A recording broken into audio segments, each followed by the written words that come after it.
भाई जो गुरु वचन पे डट गे, कट गे फंद चुरा। कबीर सतगुरु के उपदेश का सुनिया एक विचार, जय सतगुरु मिलते नहीं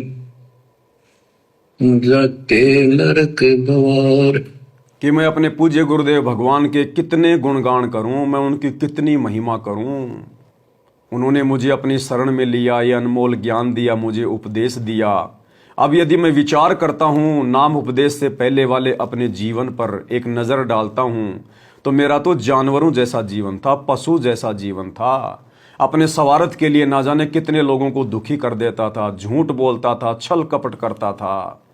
थोड़ी बहुत कोई सरकारी नौकरी थी तो पता नहीं रिश्वत लेना, लोगों को दुखी करना, भ्रष्टाचार करना, काला बाजारी करना, मिलावट करना, मन में तरह तरह के कुविचार पाल के बैठे रहना, गंदी नज़र, चोरी जारी व्यभिचार, हर प्रकार से काल ने हमें गंदगी में सड़ा रखा था।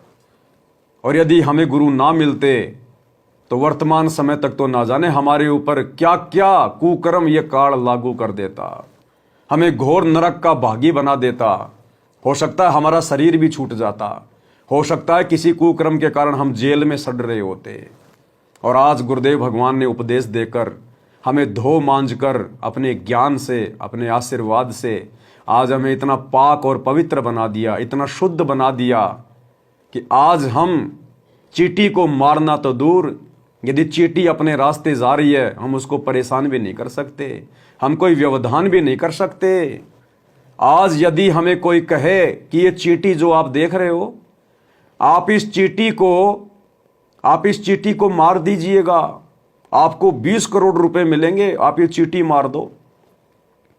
यदि हमें कोई पूरी धरती का राज दे दे, पूरी पृथ्वी का मालिक बना दे, तो हम बेवजह उस चींटी के आगे उंगली भी नहीं करेंगे, मारना तो बहुत दूर की बात है।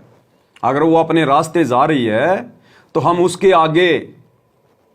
आगे अपनी उंगली भी नहीं रखेंगे, हम उसको इतना परेशान भी करने की नहीं सोचेंगे, चाहे हमें कोई पूरी धरती का राज्य क्यों ना दे दो।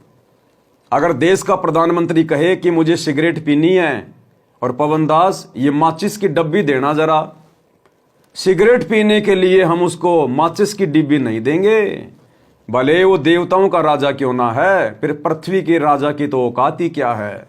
भले वो फांसी तुड़वा दे, जेल में डलवा दे, भले वो अपनी चेयर दे दे कि मैं तेरे को प्रधानमंत्री बना दूंगा, तू मुझे माचिस पकड़ा दे बस।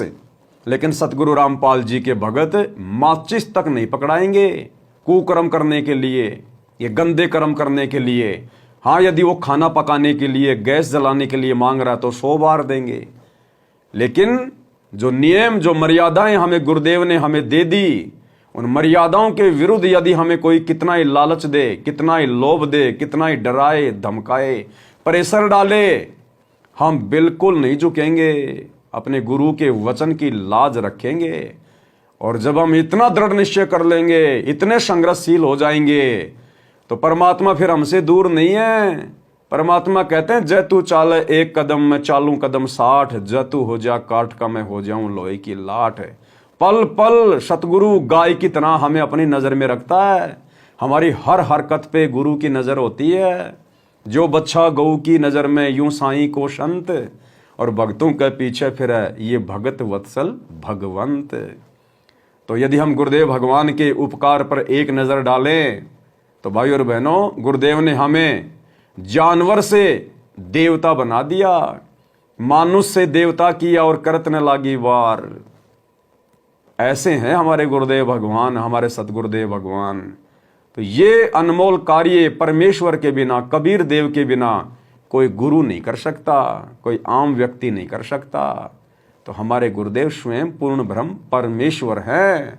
गुरु को पूर्ण ब्रह्म कर जाने और भाव इस मन में कभी नहीं आने, अपने मन में और विचार भी नहीं आने देने हमने कि हमारे गुरु जी के अलावा कोई और भी कबीर होगा, कोई सचखंड में बैठा होगा। अगर सचखंड में बैठा है तो भी यही गुरुदेव है, और धरती पर लीला कर रहा है तो भी यही है, अन्य ब्रह्मांडों में लीला कर रहा है तो भी यही गुरुदेव भिन्न भिन्न रूप धारण करके लीला कर रहा है। इनके अलावा और कुछ नहीं है। गरीब दास तेरे रूप बिन और न दूजा अंश, इस परमेश्वर के बिना और कोई नहीं है। नरक द्वार में दूत सब करते खेचा तान, उनसे कभू नहीं छूटता फिरता चारों खाने। कबीर चार खानी में भरमता, कबहू न लगता तार। सो फेरा सब मिट गया मेरे सतगुरु के उपकार। हमारा तो यही जीवन नरक बनने जा रहा था, बिना सतगुरु के ज्ञान के, बिना सतगुरु की शरण के, यही मनुष्य जीवन। और जिस समय हम अपने गुरुदेव भगवान की महिमा कर रहे हैं, वर्तमान में आप भाई बहन सुन रहे हैं, दास भी लाइव आकर महिमा कर रहा है, इसी समय न जाने कितने नरक कुंडों में कितनी अनगिनत आत्माएं पड़ी हुई हैं, रो रही हैं, चीख रही हैं, चिल्ला रही हैं। इस धरती पर वर्तमान में ना जाने कितने करोड़ों प्राणी विषय विकारों में डूबे हुए हैं। कोई होटलों में रूम बुक करके, कोई अपने घरों में, कोई कहाँ। कितने आदमी इस समय चोरी करने की योजना बना रहे हैं, और कितने व्यक्ति इस समय एक्सीडेंट में तड़प तड़प के मर रहे हैं, चिल्ला रहे हैं, किसी का हाथ कटा पड़ा है, किसी का पैर कटा पड़ा है। कितने आदमी एक दूसरे को ठगने की योजना बना रहे हैं, और कितने आदमी जी तोड़ मेहनत कर रहे हैं 2 वक्त की रोजी रोटी के लिए। इसी समय, जिस समय आप परम भाई बहन परमात्मा की महिमा करके अनमोल धन जमा कर रहे हैं, घर बैठे बैठे आसानी से अपना काम करते करते, इसको कहते हैं सोने पे सुहागा, इसको कहते हैं सतगुरु की मेहरबानी। अब ऐसे सतगुरु भगवान की हम क्या गुण गाएं। 7 समुद्र की मशी करूं, लेखनी करूं बन राय, और धरती का कागज करूं, तो ऐसे सतगुरु के गुण लिखे न जाएं। ऐसे दयालु हैं गुरुदेव भाई। जो गुरु बचन पे डट गे, कट गे फंद 84 के।